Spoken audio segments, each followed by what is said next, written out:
ছড়িয়ে ছিটিয়ে না থেকে মজলিসটাতে আসুন।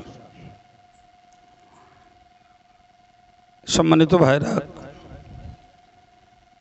এই মজলিসটার তিনটি দিক আছে, তিনটি স্বার্থে, তিনটি উদ্দেশ্যে এই জাতীয় মজলিসগুলো উদযাপিত হয়। আমি সেই তিনটির প্রতি আপনাদেরকে কয়েক মিনিটের কথা শোনাব। তো যারা আছেন তারা তো যথেষ্ট বিনয়, নম্রতা, নীরবতার সঙ্গে রয়েছেন। তো যেহেতু আমি শেষ বক্তা, আমার পরে মাহফিল শেষ হবে শেষ দোয়া মোনাজাতের ভিতর দিয়ে, সেজন্য বাইরে থাকা ভাইদেরকে ডাকলাম, যদি সুযোগ থাকে মজলিসে আসুন, কিছুক্ষণের কথা শুনুন, তারপরে দোয়া সবরেসারি করে আমরা ফিরব। প্রাণ খুলে একবার দরুদ শরীফ পড়ুন। আল্লাহুম্মা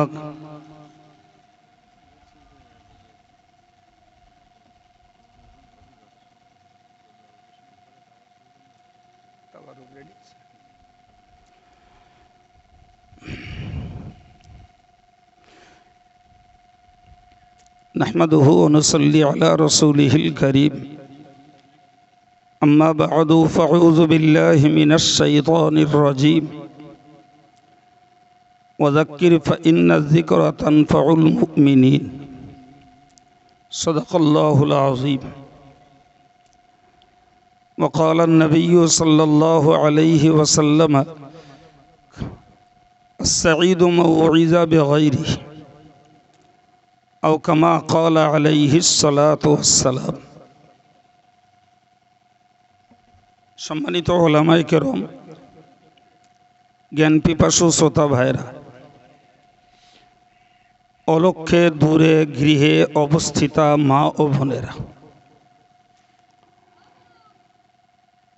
আপনারা এতক্ষণ ধরে দুজন বর্তমান সময়ের প্রতিষ্ঠিত জোয়ান তরুণ বক্তাদের আলোচনা শুনছিলেন। আমি কিছু সময় কথা বলার জন্য কোরআন শরীফের একটি আয়াত, প্রিয় নবীর জবানে বর্ণিত একটি হাদিস পড়েছি। আয়াত এবং হাদিসকে সামনে রেখে আলোচনা শুরু এবং শেষ করব। প্রথমত বলি, যারাই ওয়াজ করে গেছেন আর আমি করছি, অ্যাকচুয়াল ওয়াজগুলো আমাদের মতো কোনো বক্তা, কোনো আলেম কারুর নয়। ওয়াজ মূলত করেছেন কোরআন শরীফে আল্লাহ, আর হাদিস শরীফে ওয়াজ করে রেখেছেন রাসূলুল্লাহ। তাহলে মূলত ওয়াজ হলো আল্লাহ এবং রাসূলের। যুগে যুগে আলেমদের দায়িত্ব হলো সেই আল্লাহ এবং রাসূলের ওয়াজটাকে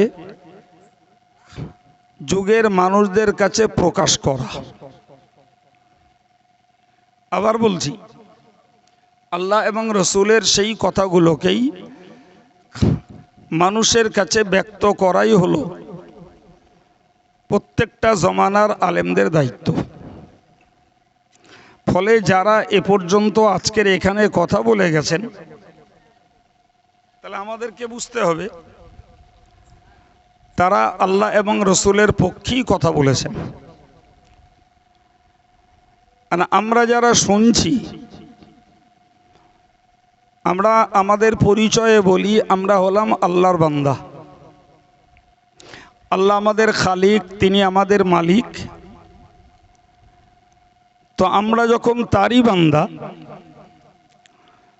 তাহলে সেই আল্লাহর ওয়াজগুলো, নসিহতগুলো আমাদেরই কাজে লাগানো দরকার। রাসূল যা ওয়াজ করে গেছেন, সেই ওয়াজ আলেমেরা আমাদের কাছে প্রকাশ করছেন। আমরা হলাম রাসূলের উম্মত। ফলে উম্মতের পক্ষে উচিত কর্তব্য হলো যে রাসূল করিম সাল্লাল্লাহু আলাইহি ওয়াসাল্লামের সেই রেখে যাওয়া করে যাওয়া অজগুলোকে আমলে পরিণত করা, এটাই আল্লাহর বান্দা আর নবীর উম্মতের ডিউটি। তো আমরা সর্বত্র দেখি একই চিত্র, যে একদল মানুষ আল্লাহ এবং রসুলের ওয়াজগুলোকে আমল করে প্রকৃত বান্দা এবং প্রকৃত উম্মত হওয়ার পরিচয় দেয়, সুবহানাল্লাহ বলে। আর একদল মানুষ জানুক আর জানার চেষ্টা করুক আর নাই করুক, তারা বান্দা হিসাবে আল্লাহ পাকের ওয়াজ নসিহতেরও দাম দেয় না, রসুলুল্লাহর করে যাওয়া রেখে যাওয়া ওয়াজ নসিহতেরও তারা দাম দেয় না। এটাই সব জায়গার একই চিত্র, এক অংশ মানে আর এক অংশ মানে না। এই কারণেই আমাদের দেশে ঘরে বাঙালি মুসলিম সমাজে এই ওয়াজের মজলিসের প্রথা, যে মানুষের কাছে আল্লাহ আল্লাহর রসুলের বার্তাগুলো পৌঁছে দেওয়া। যারা মানেন না, হয়তো একদিন দুদিন 5 দিন শুনতে শুনতে তারাও একদিন আল্লাহর প্রকৃত বান্দা হওয়ার মতো কাজ করবে এবং রসুলের প্রকৃত উম্মত হওয়ার মতো আমল তারা করবে। এ কারণেই আমাদের এই ওয়াজের মজলিসগুলো উদযাপিত হয়। সম্মানীয় ভাইরা, ছেলেরা, তো এই কথাগুলো শোনার ভিতর দিয়ে আমাদের একটা মন তৈরি করতে হবে। দেখুন, এই যে কোরআন হাদিসের কথা আমরা শুনছি, এর বিনিময়ে আমরা একটা তাৎক্ষণিক সওয়াব পাই, টাটকা সওয়াব একটা পাবো, বলেন আলহামদুলিল্লাহ। আর এইগুলোকে যখন আমলে কাজে লাগাবো, তখন ধারাবাহিকভাবে স্থায়ীভাবে একটা সওয়াব আমরা অর্জন করতে পারবো ইনশাল্লাহ বলে। সুতরাং মন আমাদের তৈরি করতে হবে যে আমরা পৃথিবীতে শুধু খাবো, পরবো, ব্যবসা বাণিজ্য করব, অর্থশালী হব, ছেলে মেয়ে বিবি বাচ্চাদেরকে আমরা সেবা যত্ন করে তাদেরকে প্রতিপালন করব।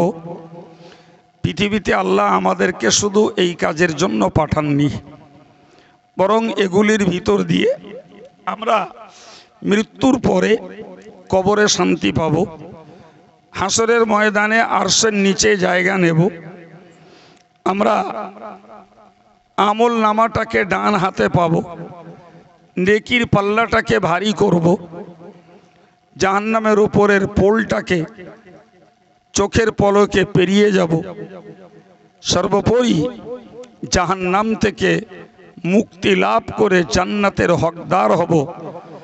দুনিয়ার যাবতীয় কাজের ভিতর দিয়ে পরকালের ওইগুলো জোগাড় করাই হলো প্রকৃত একজন ইমানদার ধার্মিকের কাজ। আমার কথা বুঝতে পারছেন আপনারা? যদি এ কাজে অলসতা করি, যার ঠকা সেই ঠকবে। বাপ অলসতা করবে, বাপ ঠকবে, ছেলে বাপকে কিচ্ছু করতে পারবে না। স্বামী অলসতা করবে, স্বামীই ঠকবে, স্ত্রী তার পাশে দাঁড়াবে না। স্ত্রী অলসতা করবে, সেই শাস্তি পাবে, স্বামী তাকে কোনো উপকার করতে পারবে না। এটাই হলো ইসলাম ধর্মের বৈশিষ্ট্য। ইসলাম ধর্ম পার্সোনাল, ব্যক্তিগতভাবে পালন করার ধর্ম। কেউ করবে, তার উপকারিতা আর একজন লাভ করবে, এরকম সিস্টেম নয়। সিস্টেম হলো আমি করব তো আমি উপকার পাব, আপনি করবেন তো আপনি উপকার পাবেন। সেই কাজগুলো করার উৎসাহ, উদ্দীপনা জোগাড় করার জন্যই এই ওয়াজ নসিহতের মজলিস তৈরি করতে হয় এবং শুনতেও হয়। আল্লাহ তার নবীকে বলেছিলেন, কোরআনে উল্লেখ করা রয়েছে, ওয়াযাক্কির, হে নবী তুমি উপদেশ দাও, নসিহত করো, মানুষকে ওয়াজ করো। ফাইন্না যিকরা তানফাউল মুমিনিন, নিশ্চিত উপদেশ ইমানদারদের উপকারে আসবে। সুবহানাল্লাহ বলেন, একটু মহব্বত করে বলেন। ভাই আলহামদুলিল্লাহ, আমরা কলেমা পড়ার সুবাদে, কলেমা প্রতি বিশ্বাসের সুবাদে আমরা ইমানদার বলে পরিচয় দিয়েছি। তাহলে আয়াত অনুযায়ী বোঝা যায় যে আমরা যদি হই ইমানদার, ওয়াজ নসিহত আমাদের উপকারে আসবে। বলেন ইনশাল্লাহ। এখন ওয়াজ শোনার পরে যদি উপকার না হয় তাহলে বুঝতে হবে আমরা প্রকৃতপক্ষে ইমানদার হতে পারিনি, যে কারণে ওয়াজ নসিহত আমাদের কাজে আসেনি। সম্মানিত ভাইরা আমার, তো আমি আপনাকে একদম গোড়ায় বলেছি যে 3টি কাজের জন্য এই মজলিস তৈরি করা। নাম্বার 1, মানুষের কাছে ইমানের দাওয়াত পৌঁছে দেওয়া। নাম্বার 2, মানুষের কাছে আমলের দাওয়াত পৌঁছে দেওয়া। নাম্বার 3, বাকি জীবনটা আমলটাকে ধরে রাখা। 3টে কাজ। আবার বলছি, প্রথমত হলো মানুষের কাছে ইমানের দাওয়াত পৌঁছে দেওয়া। আমি যেখানটায় কথা বলছি এটা একটা মুসলিম অধ্যুষিত বা লোকেশন। আমি নন মুসলিমের কাছে বক্তৃতা করছি না।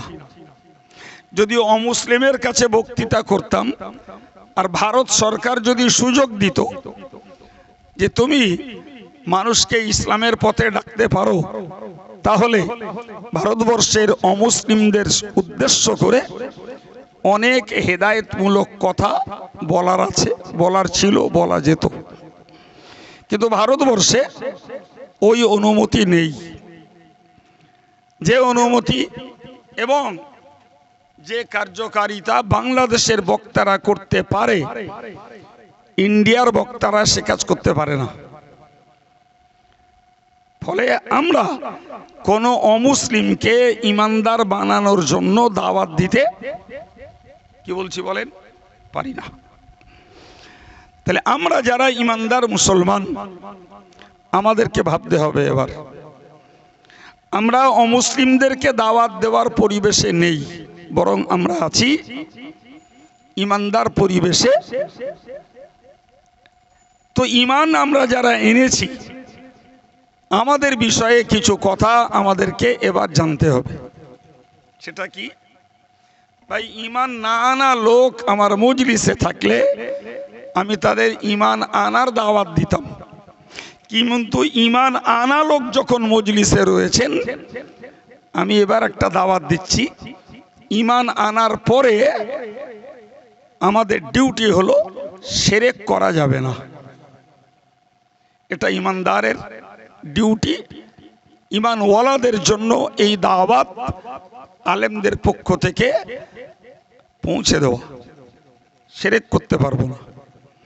আমরা ইমানের বুলিতে বলেছি লা ইলাহা ইল্লাল্লাহ, আল্লাহ ছাড়া উপাস্য কেউ নেই। এই কথাটির ভিতরে লুকিয়ে আছে আল্লাহ ছাড়া আমার হায়াতের মালিক কেউ নয়, আমার মৌত দেওয়ার মালিক কেউ নয়, আমার রুজি রোজগার দেওয়ার মালিক আল্লাহ ছাড়া কেউ নয়, আমার রোগ দেওয়ার মালিক আর সুস্থ করার মালিক আল্লাহ ছাড়া কেউ নয়, আমাকে সম্মান দেওয়ার মালিক আল্লাহ ছাড়া কেউ নয়, আমাকে অপমান করার মালিক আল্লাহ ছাড়া কেউ নয়। ওই কলেমার ভিতরে এতগুলি বিশ্বাস লুকিয়ে আছে। সুতরাং আমার ভাইয়েরা মায়েরা, আমরা যারা কলেমা পড়ে ইমানদার হয়েছি, আমাদেরকে মনে রাখতে হবে কলেমার বিশ্বাসের এই যে পরিধি, এর সব কটার উপরে আমাদের অটল অনড় হয়ে বিশ্বাস করা লাগবে। সুবহানাল্লাহ বলেন। এর কোন রকমের একটির ঘাটতিও আল্লাহ সহ্য করবেন না। একটিও না। সম্মানিত ভাইরা আমার, এই বিশ্বাসের জায়গায় দাঁড়িয়ে আমার জীবন কাটাতে হবে। দেখুন, আমরা যখন রুহের জগতে ছিলাম, আত্মার জগতে আল্লাহ আমাদেরকে জিজ্ঞাসা করেছিলেন। বায়ান কোথায়? কোরআনের ভিতরে। সেখানে উল্লেখ করা হয়েছে, আল্লাহ জিজ্ঞাসা করলেন, আলাস্তু বিরব্বিকুম, আমি কি তোমাদের রব নই? আমরা আল্লাহকে বলেছিলাম, কলু বালা, হ্যাঁ আল্লাহ আপনি আমাদের রব। সুবহানাল্লাহ বলেন। রব মানে প্রতিপালক। আমাদের খাওয়া পরা বাঁচা, আমাদের সুখ শান্তি সুস্থতা সচ্ছলতা সব কিছু প্রতিপালন করেন ওই আল্লাহ।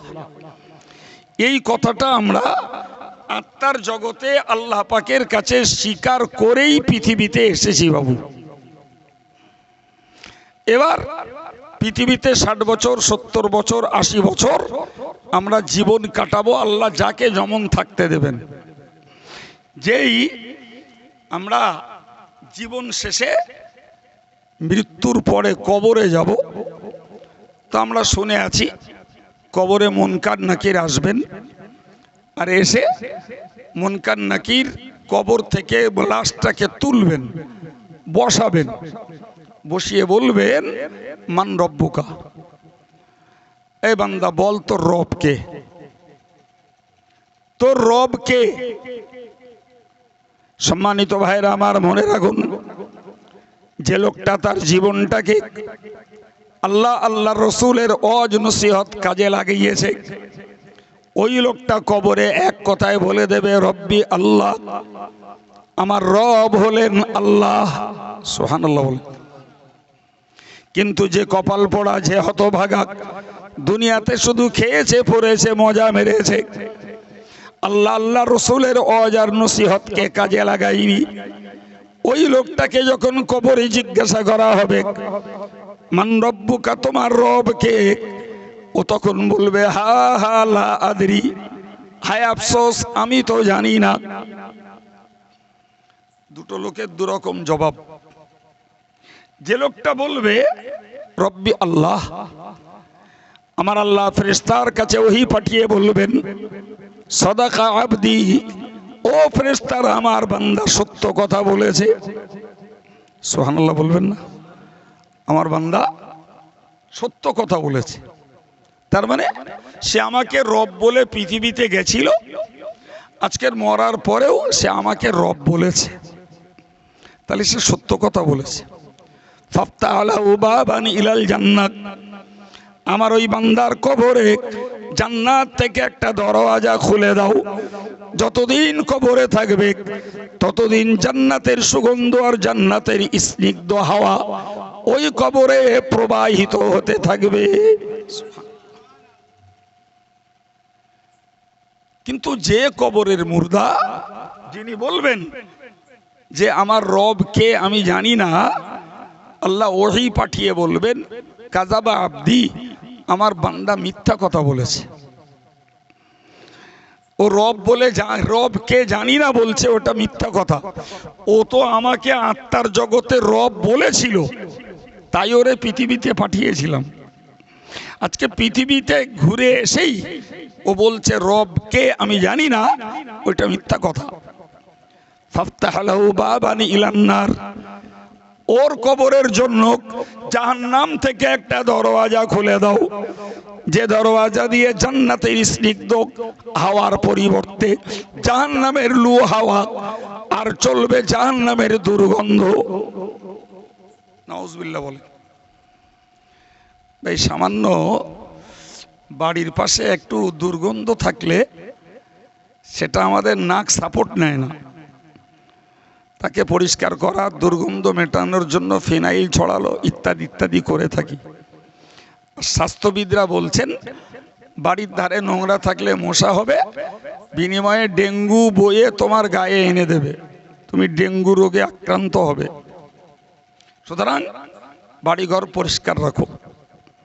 ভাই, যে জাহান্নামে দুর্গন্ধ ধারাবাহিকভাবে চলতে থাকবে, আর অনুভূতিটা থাকবে এই রকমটাই যখন যেমন এখন আছে। তাহলে এই অনুভূতি নিয়ে, এই ঘ্রাণ শক্তি নিয়ে জাহান্নামের দুর্গন্ধ কবরে সহ্য করা, এটা কি আদৌ সম্ভব?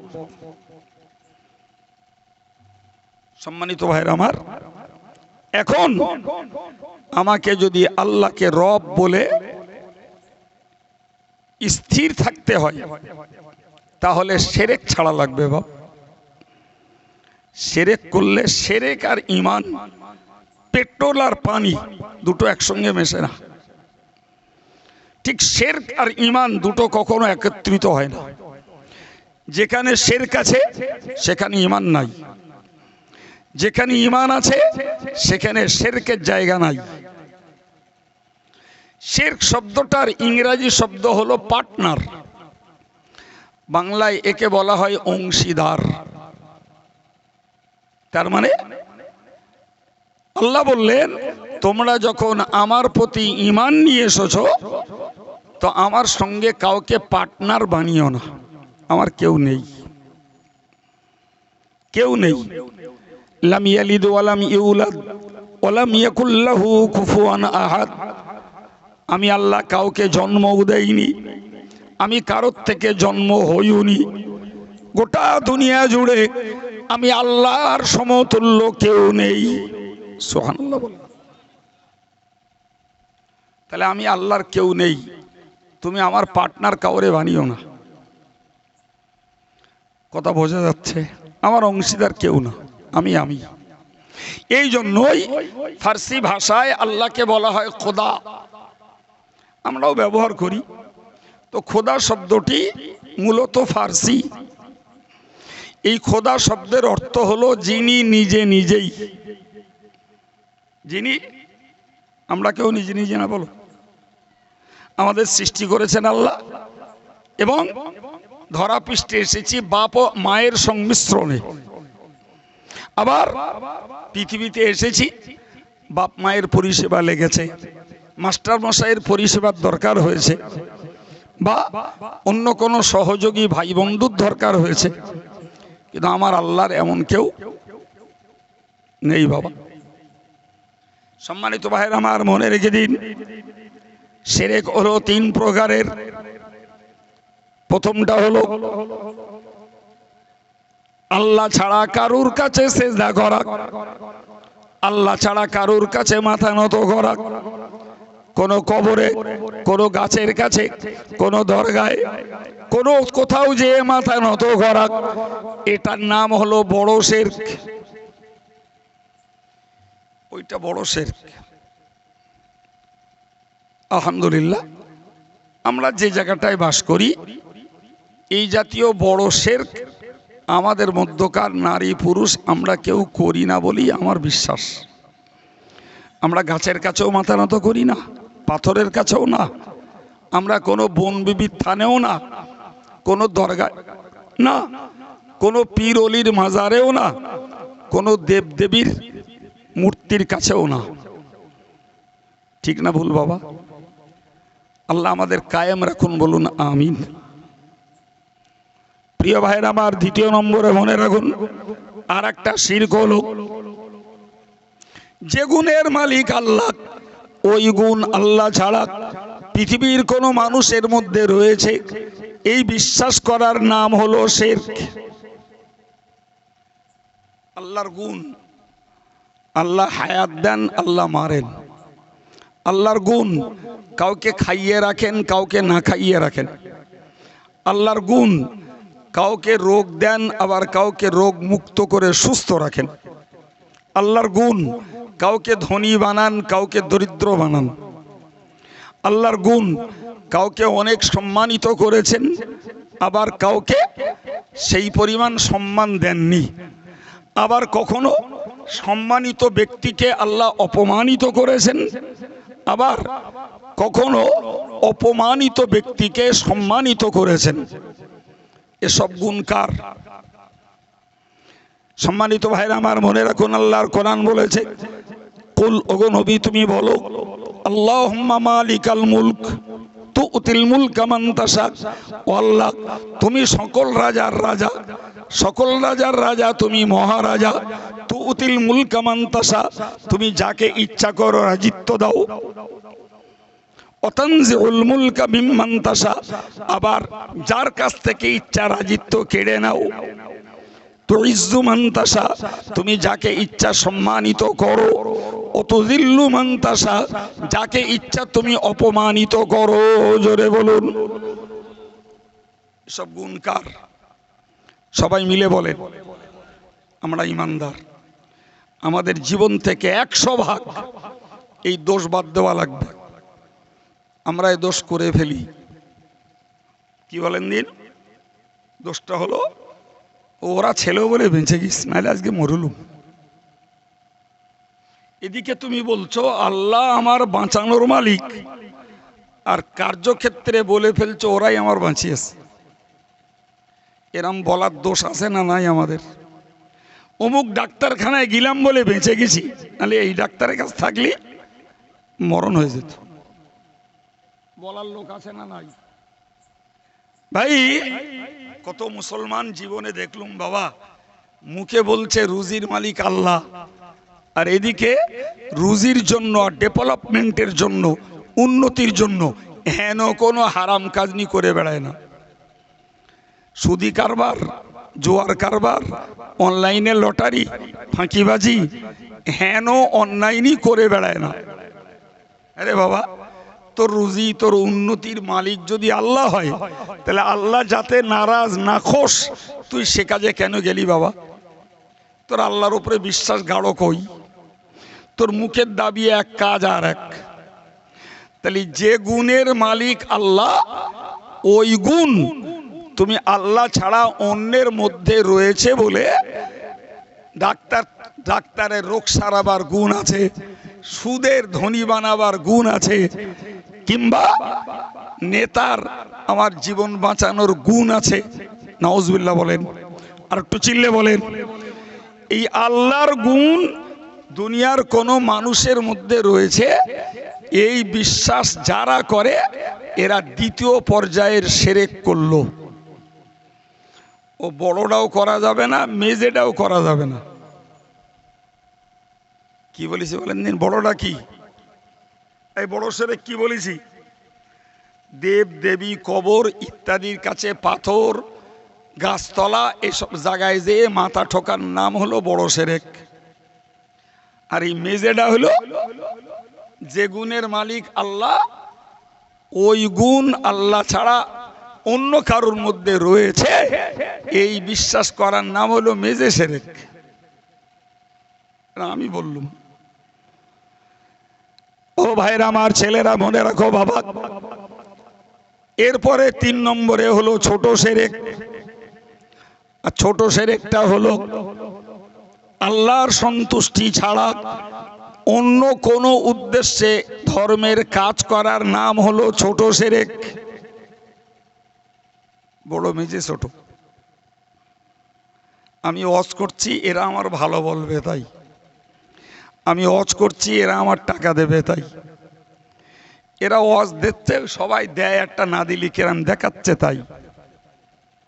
এই লোকগুলো ওয়াজ শুনতে এসছে, চল যাই, কাইম সাহেব আসতেছে, কি বলে শুনিয়ে যাই, রাকিব সাহেব, মোহিত সাহেব, আশরাফ সাহেব কি বলে একটু শুনে আসি।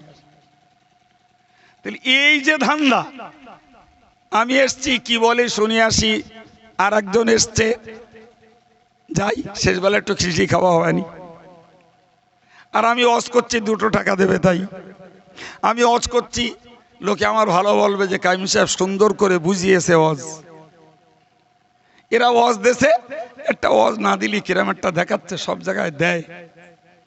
ভাই, এই জাতীয় নিয়তের একটাতেও আল্লাহর সন্তুষ্টি নেই বাপ, একটাতেও নেই। আমার ওয়াজ করা লাগবে আল্লাহর খুশির জন্য, আপনার ওয়াজ শোনা লাগবে আল্লাহর খুশির জন্য, পাড়াস্ত ভাইদের ওয়াজ দেওয়া লাগবে আল্লাহকে খুশি করার জন্য। ভাইরা আমার, যারা ওয়াজ শুনতে এসেছেন তাদের নিয়ত করা লাগবে আল্লাহ খুশি হবে, কোরআন হাদিসদের কথা দুটো শুনতে পাবো। যদি আমরা পাল্টা অন্য কোনো ধান্দায়, কেউ দান করছে নাম কেনার জন্য, কেউ নামাজটা পড়ছে, ঈদের নামাজটা একেবারে মুসলমান বলে বল, ঈদের নামাজটায় না গেলি কেরাম একটা দেখাচ্ছে, সপ্তাহে জুমার দিনটা যদি না দেয় তাহলে ইমাম সাহেব আর জুমা পড়বে না, ইমাম সাহেব আর জানাজা পড়বে না গো।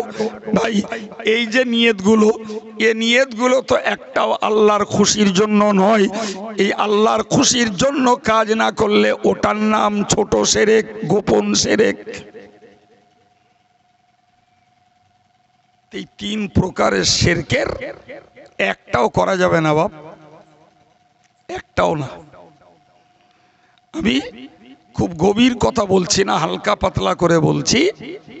ভাই, একটু আগের কথাটা স্মরণ করিয়ে দিচ্ছি। যদি আমার মজলিসে অমুসলিমরা থাকতো তাহলে ওয়াজ করতাম না।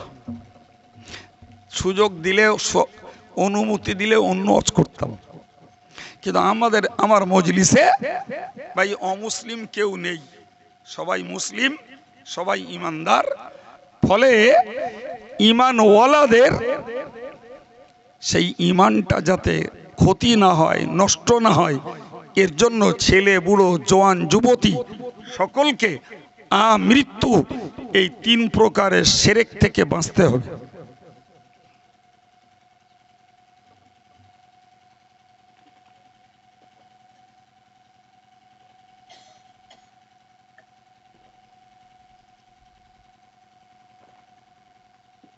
আলহামদুলিল্লাহ। ভাই, এটাকে জিন্দেগির কখনো ভুলে যাওয়া যাবে না।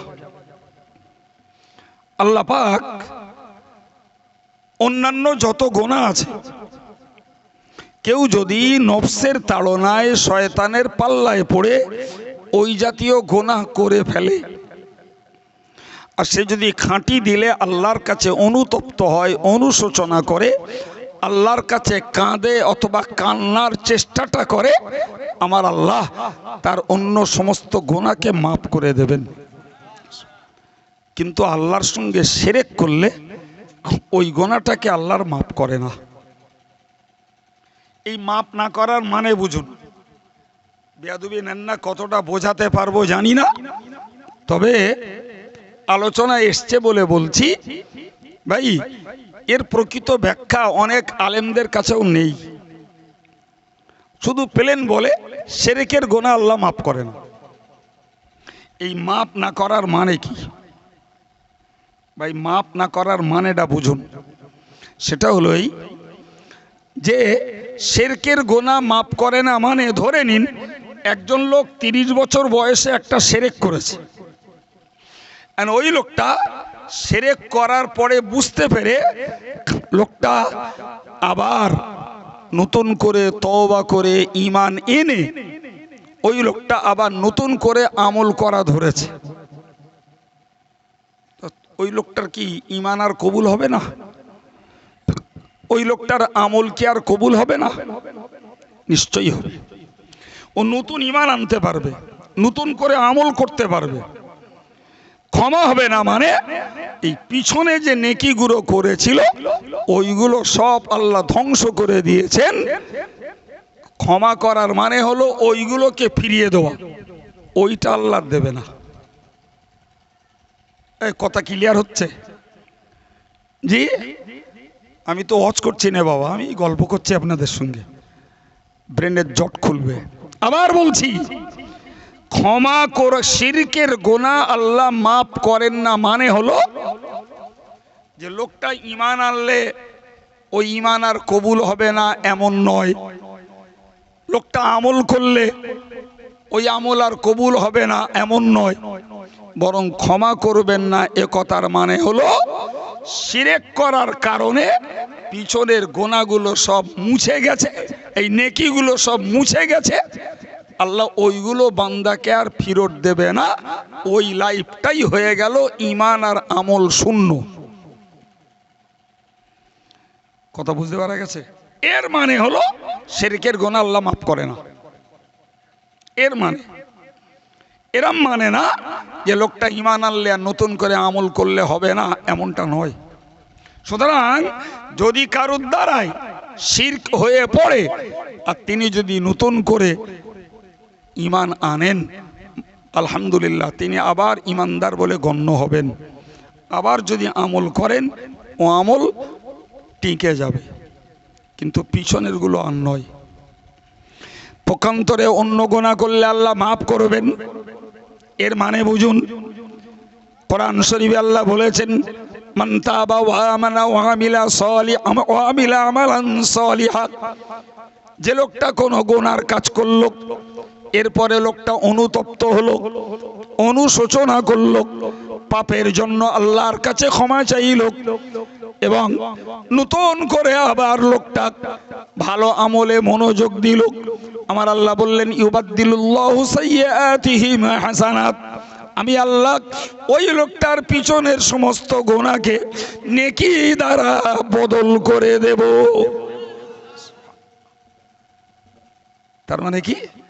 আমি নাউজুবিল্লাহ, কেউ গান শুনে ফেলেছে, কেউ গান শুনে ফেলেছে, ওটা কবিরা গুনাহ, কিন্তু পরবর্তীকালে লোকটা তওবা করলো, অনুতপ্ত হলো, আল্লাহর ওয়াদা অনুযায়ী আল্লাহ পাক তাকে মাফ করে দিলেন। তার মানে এই গান শোনা গুনার জন্য পিছনের পাপগুলো আল্লাহ মুছে দেবেন না, ওগুলো থাকবে। উপরন্ত এই গান গাওয়ার জন্য যতটা পাপ হয়েছে, আল্লাহ ওই লোকটাকে তওবার উপরে দাঁড়িয়ে থাকলে তথা লাইফে আর যদি গান না শোনে, অতটা পরিমাণ নেকি আল্লাহ দিয়ে দেবে। কথা বোঝাতে পেরেছি? যে শিরকের গুনাহ মাফ হয় না, এর বা মানে কি? আর কবিরা গুনাহ মাফ হয়ে যায়, এর বা ফল আর উপকারিতা কি? ভাই, আমি আবার বলছি, আমি ওয়াজ করছি ইমানদারের কাছে, ওয়াজ করছি আল্লাহর ওয়াজ আল্লাহর বান্দাদের কাছে, আমি ওয়াজ করছি রসুলের ওয়াজ রসুলের উম্মতের কাছে। সুতরাং এ ওয়াজ যদি কেউ আমল না করে, তাহলে তিনি আমাকে অগ্রাহ্য করলেন না, আমার ওয়াজকে উপেক্ষা করেননি, বরং তিনি উপেক্ষা করেছেন, অগ্রাহ্য করেছেন আল্লাহ এবং রসুলের ওয়াজ। এরপর সিদ্ধান্ত প্রত্যেকের নিজের। সম্মানিত ভাইরা আমার, তো আমি আপনাকে বললাম যে এই মজলিসটা কায়েম হয় বেঈমানদের জন্য ঈমানের দাওয়াত দিতে, আর ঈমানওয়ালাদের জন্য শিরক থেকে বাঁচার দাওয়াত দিতে। ওরা ঈমান আনেই ছাড়ো, তুমি ঈমান এনেছো, শিরক আর করো না। কারণ আল্লাহ বলেছেন, ইন্নাহু মান ইউশরিক বিল্লাহি ফাকাদ হারামাল্লাহু আলাইহিল জান্নাহ। যে যুবক যুবতী মুরব্বী যেই হোক না কেন, শিরক যে একবার করেছে আর ওই শিরক করেই মৃত্যুবরণ করেছে, নতুন করে ঈমান আর নিয়ে আসেনি, আমার আল্লাহ বললেন ওই লোকটার জন্য জান্নাত হারাম এবং ওই লোকটার ঠিকানা হলো জাহান্নাম।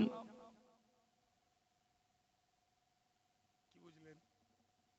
এখন আমরা ঈমানদার, এটি আল্লাহর শুকরিয়া, কিন্তু ঈমানটাকে বাঁচানোর জন্য শিরকের ব্যাপারে তামাম জীবন সজাগ থাকতে হবে।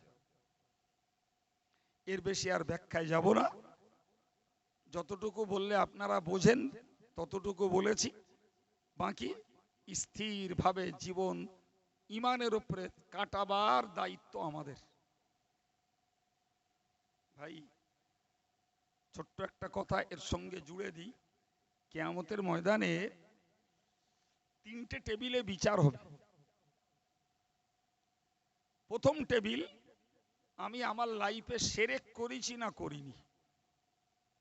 দ্বিতীয় টেবিলের বিচার, আমি জীবনে মানুষের হক নষ্ট করেছি না হক আদায় করেছি। সে আমার বাপ মা হোক, আমার ছেলে মেয়ে হোক, আমার স্ত্রী হোক, আমার পার্শ্বস্থ প্রতিবেশী হোক, আমার ব্যবসায়ী বন্ধু হোক, যেই হোক, আমি জীবনে যাদের সঙ্গে ওঠা বসা মিল মহব্বত রেখে জীবন কাটিয়েছিলাম, তাদের কারোর হক নষ্ট করেছি কিনা। তৃতীয় টেবিলে বিচার হবে, আমি আমার জীবনে আল্লাহর হক রক্ষা করেছি না নষ্ট করেছি। কথা বোঝা গেল? এখন আমাদের কথা ভাবুন, ধরুন কিয়ামতের দিনে প্রথম টেবিলে আমার আচ্ছা মাইক ম্যান এখানে নেই,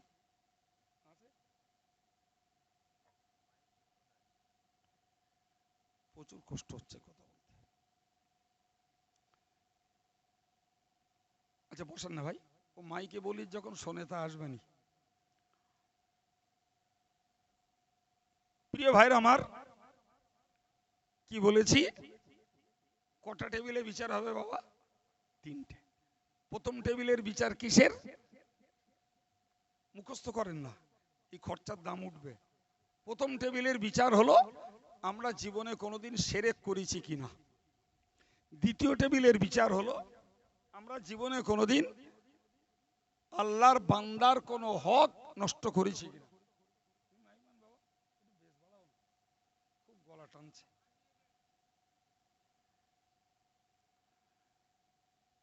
দ্বিতীয় টেবিলে হয়নি বাবু, হয়নি, আর একটু বাড়াবো। দ্বিতীয় টেবিলের বিচার বান্দার হকের বিচার। তৃতীয় টেবিলের বিচার আল্লাহর হকের বিচার। সম্মানিত ভাইরা আমার, মনে রাখুন, যে বান্দার প্রথম টেবিলে শিরক প্রমাণিত হবে,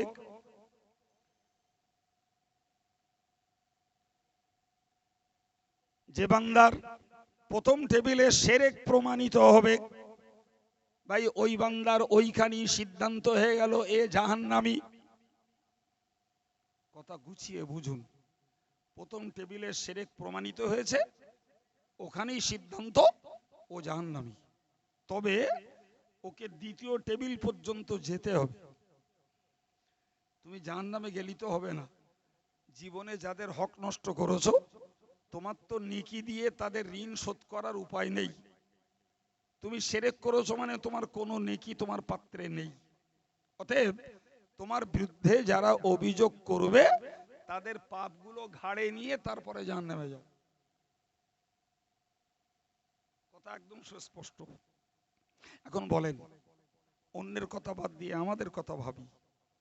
ভাই আমি আমার কথা বলছি, রিয়েলি আমারে যদি আপনারা জিজ্ঞেস করেন যে হুজুর কাল দুপুরবেলা কি দিয়ে ভাত খাইলেন, আমি বলো এক চান্সে বলতে পারবো না। বলো, একটু হাত রাখতে হবে। আপনারা পারবেন কিনা আমি জানি না, মনে হয় পারবেন। এই কথা বলেন, পারবেন না, পারবেন না, একটু হাত রাখতে হবে। পটল খাইলুম নাকি লাউ, মাছ ছিল কি কি জানি মনে পড়তেছে। আচ্ছা বলেন, কালকে দুপুরে কি দিয়ে ভাত খেয়েছি আজকে মনে হচ্ছে না এক চান্সে।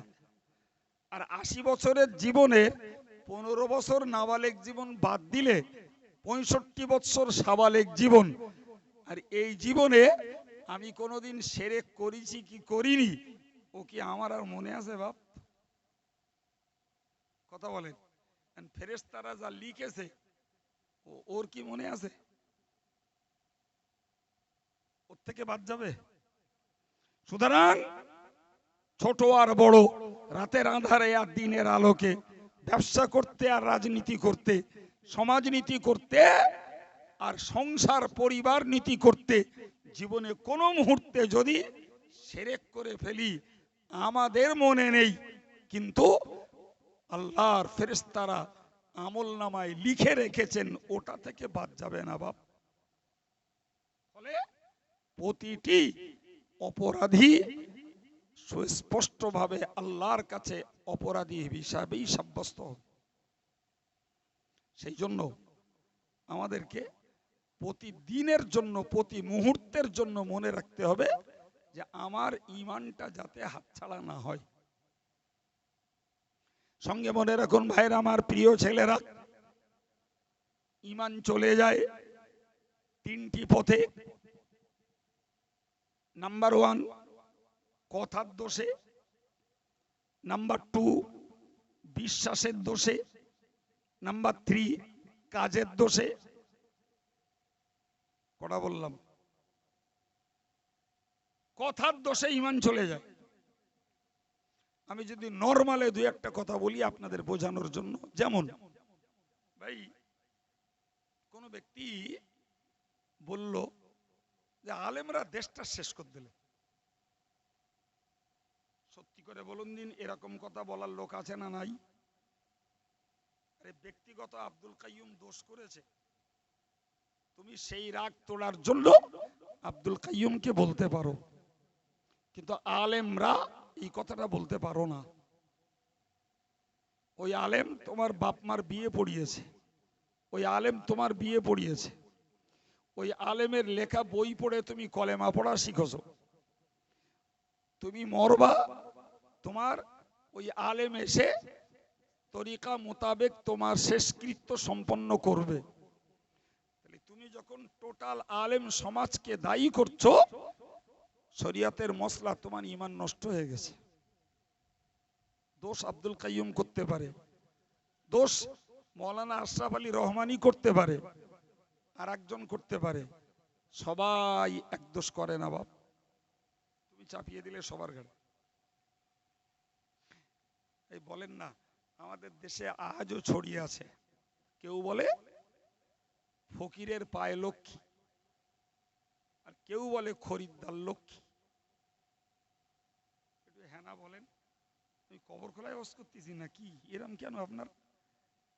একটু চাঙ্গা মতন হন। এ কথা লোকে বলে না, বলে না?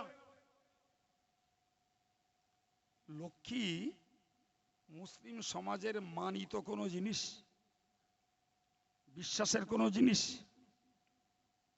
তাহলে তুমি যখন বলছো ফকিরের পায়ে লক্ষ্মী, তুমি যখন বলছো খরিদ্দার লক্ষ্মী, তাহলে অন্যেরা ধন দৌলতকে লক্ষ্মী বলে, তুমিও তাই বলছো। কথা বলে, দোষটা কথার। ওই কথাটা বলার জন্য তোমার ঈমান নষ্ট হবে। তুমি তো, তোমার তো 10টা 5টা খোদা না, তোমার তো একটা। কথা বলছেন না কেন? ধ্যান, জ্ঞান, বিদ্যা, বুদ্ধি, সুস্থতা সবকিছুই আমরা চাই একজনের কাছে।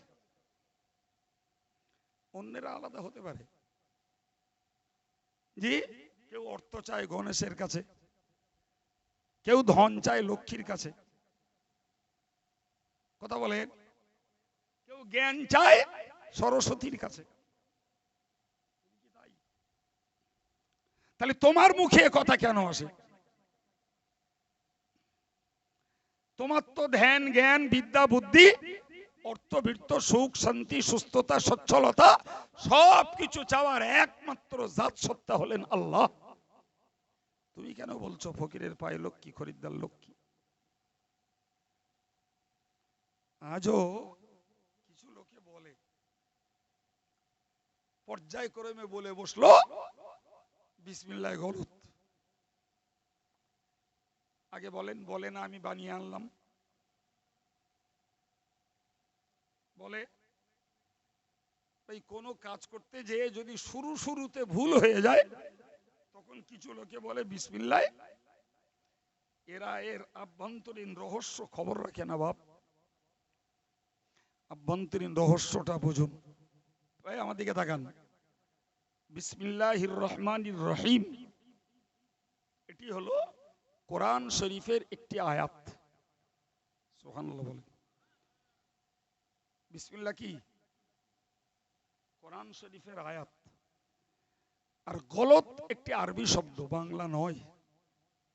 গলত শব্দটির অর্থ হলো ভুল। যদিও তুমি বোঝাতে চাইছো ওই লোকটা শুরুতে ভুল করেছে, তাই বললিছি বিসমিল্লাহ গলত। তার মানে বিসমিল্লাহ দিয়ে কাজ শুরু করতে হয়, আর ও শুরুতে ভুল করেছে, তার মানে বিসমিল্লাহ গলত। এটা তোমার মনের ভাব ভাষা, কিন্তু তোমার মুখের ভাষা বলছে যে কোরআনের আয়াতে ভুল। কথা মাথায় ঢুকেছে? এবার বলেন, কোরআনের আয়াতে ভুল বললে ঈমান যায় না, থাকে না, আসে না, চল যায়? আর বলবো না। তাহলে কথার দোষে ঈমান যাওয়ার ভয় আছে না নাই? নাম্বার 2, বিশ্বাস। বিশ্বাস। ভাই আমি যদি বিশ্বাস করি ভালো ডাক্তার দেখালে রোগ সারবে, এটা কি আল্লাহ সারাই বিশ্বাস থাকলো, না বিশ্বাসটা ঘুরে গেল ডাক্তারের উপরে? এরম লোক আছে না নাই? গাদা গাদা, একটার দাগ না। 7-8 বছরের ছেলে অসুস্থ, ছেলেটার দাদা নেই, একটা চাচতো দাদা আছে। তার মানে চাচার ভাইপো মিলে যুক্তি করেছে ছেলেটার কলকাতায় মেডিকেল সেন্টারে নিয়ে যাবে। তো গরিব মানুষ খেটে খুটে খায়, কলকাতায় নিয়ে যেতে গেলে দুটো পয়সাও লাগে। আর ঠিক করেছে ধরে নেন বুধবারে যাবে, সোমবারের দিন ছেলেটা মারা যাচ্ছে। সেই ছেলেটা তার যার 7-8 বছরের ছেলে মারা গেছে বাবা, তার আব্বাটা কাঁদবে না কাঁদবে না? তো কেঁদে কেঁদে একরকম নাজেহাল হয়ে গেছে। আর ওর চাচাটা বাড়ি ছিল না, চাচাটা কোথায় ছিল এবার শুনে এসছে। আর চাচার দেখে ভাইপোটা আরো ঢুকরে কেঁদে উঠেছে। তা চাচা তখন বলছে, খোকা যদি আগে থেকে আমার কথা নিতিস তোর কি আর আজ কান্তি হতো? কি বলেছে ও বলেন?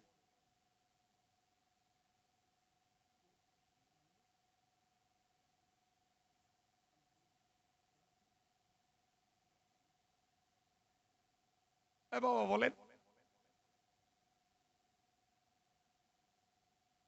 তো, ও লোক কি বলতে চাচ্ছে?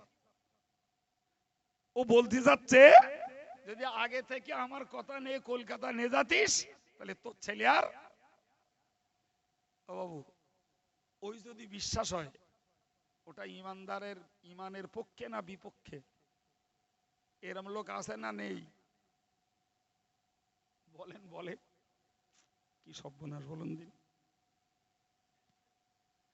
কতটা সাবধান হলে একটা ইমানদারের ইমান বাঁচবে? আমরা তো হুড়িয়ে জীবন যাপন করছি। বেয়াদবি নেন না। আমি আরো একটা কথা বলছি, কাজের দোষে ইমান যায়। আচ্ছা বলেন দিন, যে ভোগ প্রতিমার কাছে দেওয়া হয় ওই ভোগ আর একজন খেলো, ইমান থাকবে?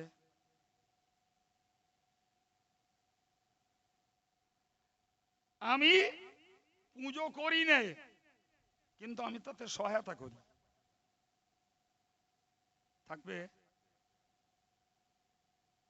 ডাইরেক্টলি একটা কথা বলে দিই। আচ্ছা বলেন তো, মুসলিম ছেলেরা ড্রাইভার বা কন্ডাক্টর আছে না নাই? ড্রাইভার বা কন্ডাক্টর আছে না নাই? আচ্ছা, যে মুসলিম ছেলেরা এই ড্রাইভার বা কন্ডাক্টর আর গাড়িগুলো ধরে নেন কোনো অমুসলিম মালিকের, ওরা বিশ্বকর্মা করে না করে না? আর ড্রাইভার আর কন্ডাক্টর হিসাবে তাতে যায় না যায় না?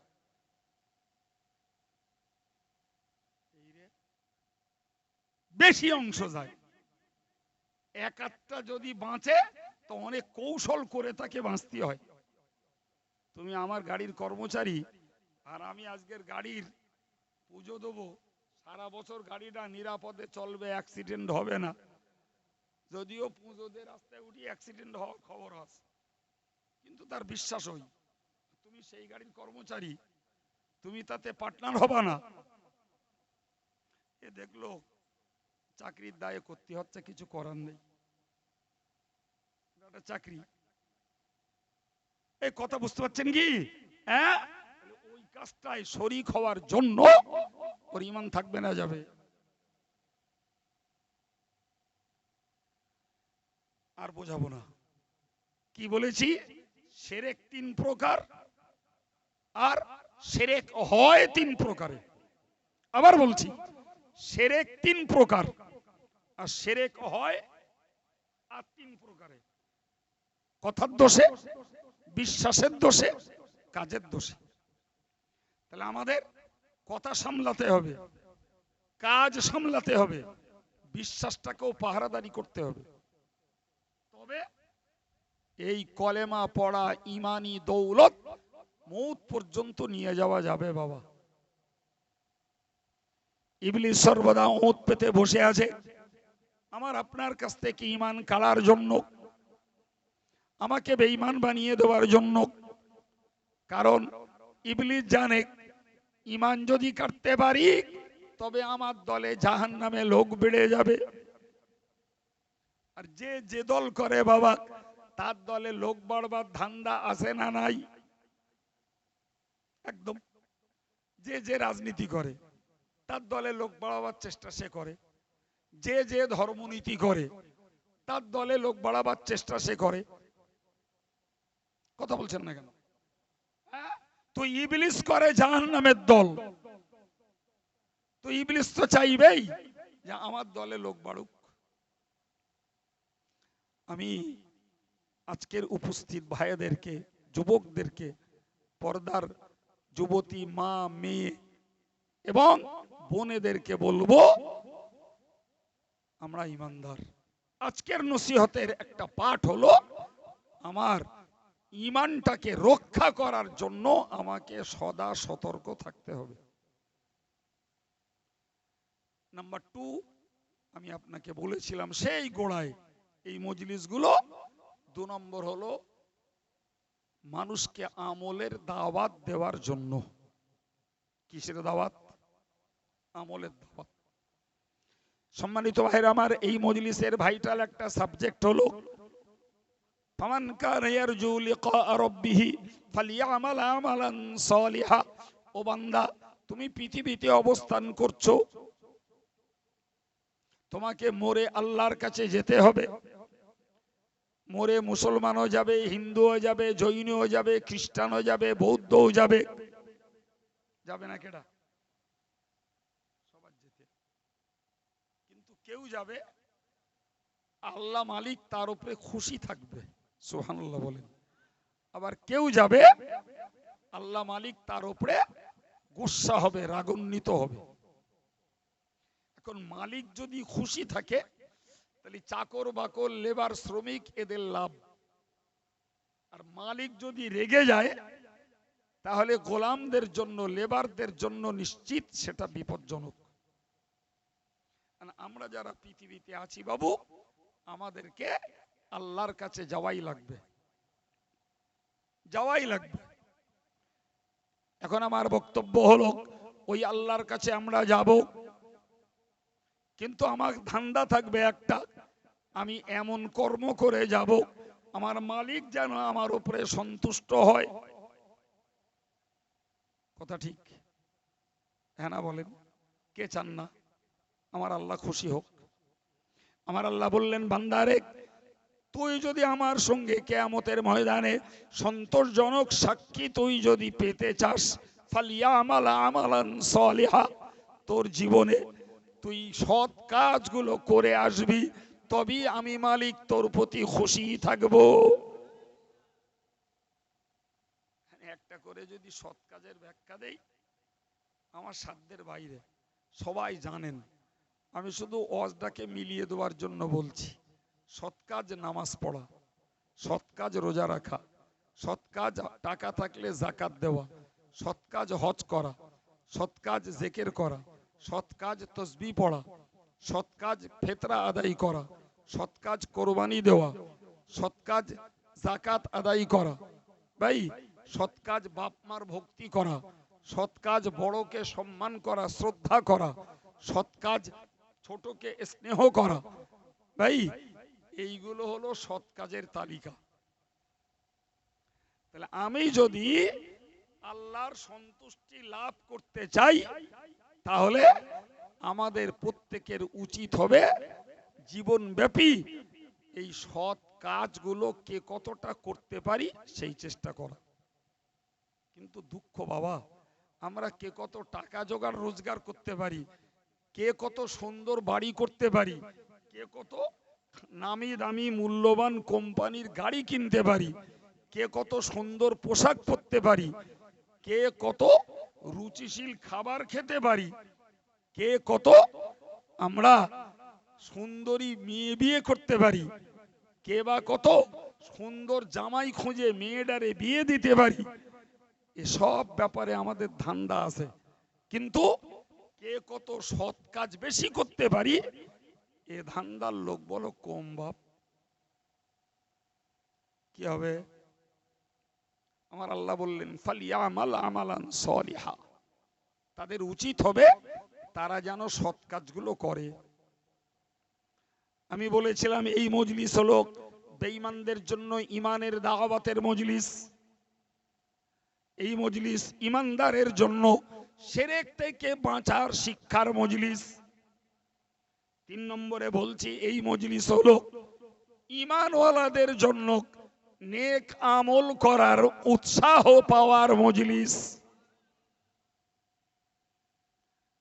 এখন আমার ছেলেরা ভাইরা, আমরা কে নামাজ পড়ি না, কে পড়ি, কে শুধু নামাজ পড়ি তো জিকির করি না, কে একটু তসবিহ পড়ি না, জি, কিংবা দান ধ্যান করি না, কি যাকাত দেই না, কি বাপ মার ভক্তি করি না, কিংবা বড়কে সম্মান করি না, ছোটকে স্নেহ করি না, কে কোনটা করি আর কোনটা করি না, প্রত্যেকের রেজাল্ট, প্রত্যেকের খবর তার নিজের কাছে ভালো আছে। আমি বললে ভুল বলা হবে, আপনি আমারটা বললেও ভুল বলে ফেলবেন। যদি আজকের এই আলোচনার ভিত্তিতে আমরা যদি প্রত্যেকেই নিজের আমলের সমীক্ষাটা করি, তাহলে সত্যকারের এই ভাইরা খরচা করে জলসা দিয়েছে, আর আমরা ঘুম বাদ দিয়ে কষ্ট করে বসে শুনছি, আর আমি আব্দুল কাইয়ুম বাতাস খেয়েও ঘাম ঝরিয়ে কথা বলছি, আমাদের সবার জন্য উপকার হবে বাবা। নেক আমল আমাদের গোছাতে হবে, ওটাই আমার নিজস্ব সম্পদ। টাকা পয়সা বাড়ি গাড়ি একটাও আমার নিজের নয়, ওটা যতক্ষণ বেঁচে আছি সুস্থ আছি ততক্ষণ ভোগ ভোগ করছি, বেঁচে আছি সুস্থ নেই তাও ভোগ করতে পারবো না। জি, বাকি যা কিছু সব আমার পরিবারের অন্যদের জন্য, ওগুলো আমার নয় বাপ, আমার নয় ওগুলো। নবী বলেছেন, নবী বলেছেন ইত্তাবিউল মাইয়াতা সালাসুন, প্রিয় নবী বলেছেন একজন মুর্দার পিছনে পিছনে চলে 3টে জিনিস। নাম্বার 1, মুর্দার পিছনে চলে তার মাল। কি চলে? মাল। নবী মরা পর্যন্ত বলেছেন, আর আমরা এখন এসে দেখতে পাচ্ছি মরা পর্যন্ত যাচ্ছে না, ক্যান্সারে পড়ে আছে, তো নিজের মাল সব ছেলে পেলেদের হাতে, নিজের কাছে আর কিচ্ছু নেই। কথা বলছেন না কেন? তার মানে মরার আগেই ওর মাল ওর কাছে বেহাত, এটাই বাস্তব। চাঁপালি নূরপুর মাদ্রাসার সেক্রেটারি আর এই বড় হুজুর দুজন মিলে এসে, আই সাহেব আল্লাহ তো আপনার অনেক পয়সা করে দিয়েছে, এই অবস্থা, তা আমাদের মাদ্রাসাটা ভালো চলছে, আপনার কাছে এসেছিলাম যদি কিছু দান ধান করতেন। হাই সাহেব একদম এক গাল ভরে চিৎপাত হয়ে বলে দিল, বাবা আমার কাছে আর কিচ্ছু নেই, সব ছেলে পিলেকে বুঝে দিয়ে দিস, আমি এখন খালি হাত। কথা বলছেন না কেন? আমি গল্প বলছি মনে হচ্ছে? হ্যাঁ, অথচ ওই মানুষটার রক্ত পানি করা আর ঘাম ঝরানো রোজগার, লোকটা এখনো মরিনি, তার আগেই তার মাল বেহাত। এরপরে নবী বললেন আহলুহু, মানুষটা যখন মারা যায় পরিবার তার সঙ্গী হয়, তো পরিবার সঙ্গে হয় তো হয়, মদ্দাগুলো হয়, মেয়েগুলো হয় না। মেয়েরা বাড়ি কাঁদে, লাশের সঙ্গে যায়, যাওয়া জায়েজ আছে? জায়েজ থাকলে হয়তো যেত, জায়েজ নেই বলে আমাদের সমাজের নিয়মও নেই, ফলে মেয়েরা যায় না। তো লাশটা যখন নিয়ে যায় না, ও লাশ তখন দেখে যে আমার সে বউ বৌমা পাড়া প্রতিবেশীর মেয়েরা সব তো কাঁদছিল বিরাট, তো কই ওরা তো কেউ আসে না, তো তাহলে ওদের কান্না কি নকল কান্না, ওদের কান্না কি মেকি কান্না? ভাবতে ভাবতে দেখে পিছনে প্রচুর লোক, আত্মীয় আছে, গ্রামবাসী আছে, প্রতিবেশী আছে, ছেলে আছে, এবং ছেলেদের আত্মীয় বাড়ির কুটুম্বরা আছে, প্রচুর লোক। ও তখন ভাবে আমার আর কোনো টেনশন নেই, যারা আছে সব যখন নিজের লোক, ভয় কিচ্ছু নেই।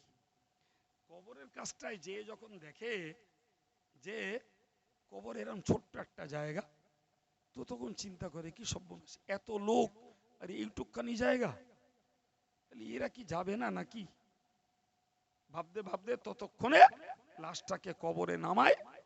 তো কমপক্ষে দুজন একটু সোলামোলা হলি আর একটু ভারী ভারী কি তরি তিনজন নাবদিই হয়। তো দেখেছে নাম নেমেছে ছেলে ভাইপো কি ছোট ভাই কি নেমেছে জামাইটা।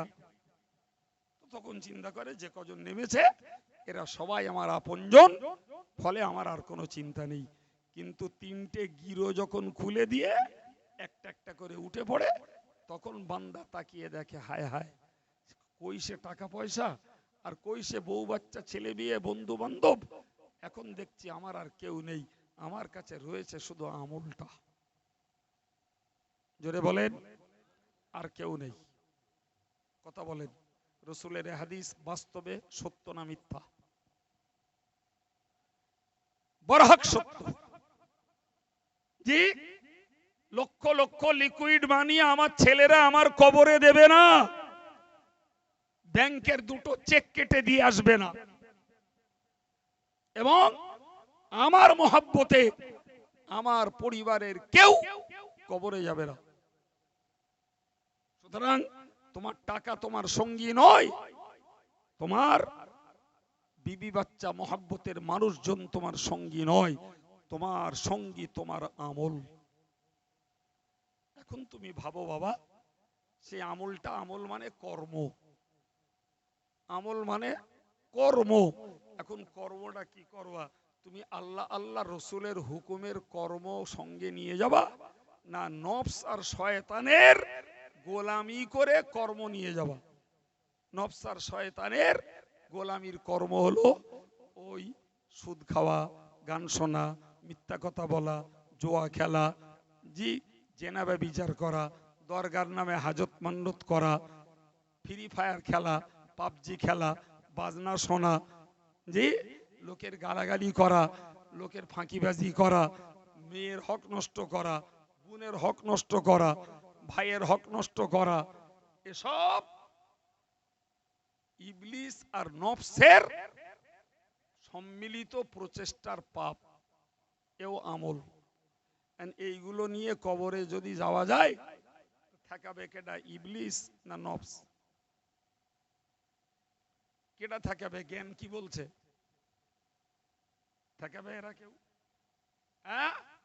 আর আমি সঙ্গে নিয়ে যাচ্ছি 5 ওয়াক্ত জামাত সহ নামাজ, আমি সঙ্গে নিয়ে গেলাম প্রতিদিন মাগরিবের পরে একটু জিকির, এশার পরে একটু দরুদ, ফজরের পরে একটু জিকির, প্রতিদিন শুয়ে পড়ে একটু তওবা, এবং জীবনে যতটুকু সম্ভব দান করেছি, যাকাত হয়েছে যাকাত দিয়েছি, আব্বা মার ভক্তি করেছি, বড় মানুষ সম্মানিত মানুষকে দেখে সম্মান করেছি, ছোটকে দেখে স্নেহ করেছি, ভাই এইগুলো সঙ্গে করে নিয়ে কবরে গেছি। কোনটা নিয়ে যাব, কোনটা নিয়ে গেলে আমার ভালো হবে, সিদ্ধান্তটা প্রত্যেকের নিজের, প্রত্যেকের নিজের। এই কথা যারা বিশ্বাস করে তারা ইমানদার। আর আপনি যদি মনে করেন যে টাইম পাস করলেই কাইম সাহেব টাকা পাবে, ফলে যা বলার বলছে বলে যাক যা, আর আমরা যা করার কালকে আবার বক্তরা সকালবেলাতে শুরু করবাম, তুমি ইমানদার হওনি বলো বা? তুমি খোলসের ইমানদার, গেট আপের ইমানদার, পারিবারিক ইমানদার, তুমি আসলে কলবে ইমানদার হওনি বাবা। যদি হতে, তাহলে তোমার লাইফটাকে পরিবর্তন করতে, না যা ভুল করার করেছি, নফসের তাড়নায় শয়তানের প্ররোচনায় যা করার করে ফেলেছি, আস্তে আস্তে গুটিয়ে ফেলি, আর করব না। গান অনেক শুনেছি জীবনে, আর শুনবো না গো। ব্যভিচার জীবনে অনেক করেছি, নাউজুবিল্লাহ, আর ও পথে যাব না। সুদ খেয়েছি অনেক, আল্লাহ মাফ করবে কিনা জানি না, অন্তত বাকি জীবনটা সুদের মাল ফাল সব বাদশা দিয়ে বাকি জীবনটা একটু হালাল রোজগারটা করব। জীবনে অনেক ফ্রি ফায়ার খেলেছি আর পাবজি খেলেছি, ও আর খেলবো না। ও খেলে খেলে দেখিস কিচ্ছু নেই। জি, নামাজ পড়ি না কই, এবার থেকে পড়বো। ভাই আপনাকে বলতে আমার ইচ্ছা করে, জানেন তো সিনেমা জগতের একজন কিংবদন্তি ফিল্ম স্টার ছিল, যার নাম ছিল দিলীপ কুমার। শুনেছেন না শোনেননি কোনোদিন? ভাই, এই লোকটার আসল নাম হলো ইউসুফ খান। সারা জীবন চলচ্চিত্র জগতে তার নাম প্রচারিত হয়েছে দিলীপ কুমার। আমি তার বাড়ি দেখেছি মুম্বাই। এই লোকটা জীবনে এমন স্ট্রাইক করলো, গান এবং সমস্ত বই করা বন্ধ করে দিল, তওবা করলো। তওবা করে তার বিরাট শখ হজে যাবে, কিন্তু তার মাথায় কুড়ে খাচ্ছে সারা জীবন গান করে রোজগার করেছি, গানের বাড়ি, গানের খাওয়া, গানের পোশাক, গানের গাড়ি, তা আমি কি করে হজ পাকে যাব? আল্লাহু আকবার। মানুষ যখন পরিবর্তন হয়, অবস্থাটা শুনুন। তিনি তার গাড়ি বাড়ি সব ছেড়ে দিলেন। ছেড়ে দিয়ে এক মসজিদের ঝাড়ুদার হলেন। 8 বছর ঝাড়ুদারি করে হজের টাকা হয়েছে, সেই টাকা দিয়ে হজ করে এসেছে। এখন আর দিলীপ কুমার নয়, এখন তিনি হলেন হাজী ইউসুফ খান। ভাবতে পারা যায় যে লোকটা সারা বিশ্ব জুড়ে ফিল্ম স্টার, ফিল্ম জগতে যার নাম, গানের জগতে যুব সমাজের কাছে সে একটা আইকন, আর সেই লোকটা ছেড়ে দিয়ে মসজিদে ঝাড়ু দিয়ে, আর এই মসজিদের লোকেদের দেওয়া খানা পিনা খেয়ে 8 বছর চাকরি করে মসজিদে ঝাড়ু দেওয়া পয়সা রোজগার করে হজ করে এসেছে। সম্ভবত মারাও গেছে। কি বুঝলেন? কি বুঝলেন? সুতরাং ইবলিস আর নফস আমাদেরকে পাপের দিকে নিয়ে যায় বাপ, আর আমাদেরকে ওর সঙ্গে লড়াই করে ফিরতে হবে। নেকির কাজ কতটা করতাম, ওর থেকে দুটো বেশি কি করে করতে পারি, এই ধান্দা যারা নিয়ত করে তাদের জন্য এই ওয়াজ ইহকালের শান্তি আর পরকালের মুক্তির ওসিলা। সুতরাং আমি গোড়ায় বলেছিলাম, এ মজলিস হলো ইমান ওয়ালাদের, এই ইমান হারাদের ইমানের দাওয়াতের মজলিস, ইমান ওয়ালাদের জন্য শিরক থেকে বাঁচার মজলিস, এবং ইমান ওয়ালাদের জন্য নেক আমল করার মজলিস, আর নেক আমলের মন তৈরি করার মজলিস, পাপ আমল থেকে বেঁচে থাকার শক্ত পোক্ত নিয়ত করার মজলিস। সুবহানাল্লাহ বলেন, আর একটু জোরে বলেন। আর একটা কথা মনে রাখতে হবে, সেটা হলো যে নেক আমল জীবনে যা করেছি এগুলো রক্ষা করার জ্ঞান নেওয়ার মজলিস। ভাই, সরকার বলে, পঞ্চায়েত বলে গাছ লাগাও দেশ বাঁচাও,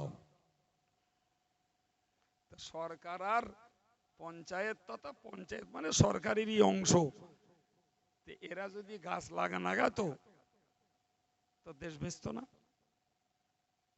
ভাইরে, এই দেশ বাঁচা মানে মানুষ বাঁচা। এই মানুষকে বাঁচানোর জন্য আল্লাহ বানিয়ে রেখেছে সুন্দরবন, আল্লাহ বানিয়ে রেখেছে সিলেটের জঙ্গল, আল্লাহ বানিয়ে রেখেছে আমাজনের জঙ্গল, আল্লাহ বানিয়ে রেখেছেন আফ্রিকার জঙ্গল। এই গাছপালা শুধু নয়, এই অনেক গাছ আছে আমরা লাগাইনি, এমনি হয়ে রয়েছে। চাষ করা বন্ধ করে দেন, ওখানেই গাছ তৈরি হবে জঙ্গল। ওসব বানায় আল্লাহ। আমার মতন এই অবাধ্যদের স্বার্থে আমরা টানি অক্সিজেন নিয়ে বেঁচে আছি, ছেড়ে দেই কার্বন ডাই অক্সাইড, বিষাক্ত জিনিস। গাছগুলো টানে কার্বন ডাই অক্সাইড, এরপরে ওরা শুদ্ধ করে ছেড়ে দেয় অক্সিজেন। সুবহানাল্লাহ বলে। তাম পৃথিবীর গাছপালা হলো শুদ্ধ শ্বাস প্রশ্বাস নিয়ে মানুষকে বাঁচানো আল্লাহর নিয়ামত। এই জন্য এরা বলে গাছ লাগাও দেশ বাঁচাও। ভাই, গাছ লাগালে খুব আমরা অল ইন্ডিয়া সুন্নতুল জামাতের পক্ষ থেকে মাতিন সাহেবের প্রচেষ্টায় এই গত বছর যতগুলো সংগঠনের মাদ্রাসা, সব মাদ্রাসায় গাছ লাগালো। আমি ওই পাল্লায় পড়ে গে গাছ লাগালো, না লাগালি শুনতেছেন না মাতিন সাহেব। মন আমার চাচ্ছে না, মাতিন সাহেব শুনতে না, বলতেন আপনার প্রথম গাছটা লাগিয়ে দিতে হবে। তা দিল। কোথায় লাগালো? টাকি রোডের ধারে। আচ্ছা, টাকি রোডে সরকারি প্রকল্প গাছ লাগানোর কর্মসূচি পালন করে গাছ লাগিয়ে দিয়ে আসলো। আজকে লাগালাম, কালকে দেখি এর একটাও নেই। হয়ে গেল কর্মসূচি শেষ। ভাই, পরিবেশ বাঁচানোর জন্য গাছ লাগানো যেমন দরকার, গাছ বাঁচানোর জন্য ঘেরা দেওয়া তেমন দরকার। কথা মাথায় ঢুকেছে কি? সুতরাং মনে রাখার দরকার, ঈমান রক্ষা করার জন্য দরকার যেমন শিরক থেকে বাঁচা, তেমন আল্লাহর কাছে সন্তোষজনক ভাবে পৌঁছানোর জন্য দরকার আমল। জি, আর এই আমল রক্ষা করার জন্য আমাদের দরকার ভাই গুনার কাজ কম করে ঘেরা বেড়া ঠিক করা। যদি গুনার কাজ কম করি, পাপের পাল্লা হালকা হবে, নেকির পাল্লা এমনি ভারী হবে। বুঝতে পারেননি? আর গুনার কাজ যদি কম না করি, জি, ইবলিসের ঘেরা বেড়াটা দিতে হবে। বাপ, আমি আমল করেছি ইবলিস, তুই এতে ছবল মারিস না। আমি আমল করেছি নফস, তুই এতে ছবল মারিস না। তাহলে আমলগুলো টিকবে ভাই, তবেই হবে আমাদের উপকার। আল্লাহ বোঝার তৌফিক দেন। ছেলেরা আমার এতক্ষণ বলতে বলিনি কো, জি, আপনাদের উপস্থিতি দেখে আমি সে বলতে বলতে যেরাম সব জায়গায় বলি, সে ততটা পরিমাণ বলে ফেলিস। কষ্ট হয়েছে আপনাদের? আল্লাহ কবুল করুন, বলুন আমিন। আসুন প্রিয় নবীর প্রতি সালাম। ইয়া নবী।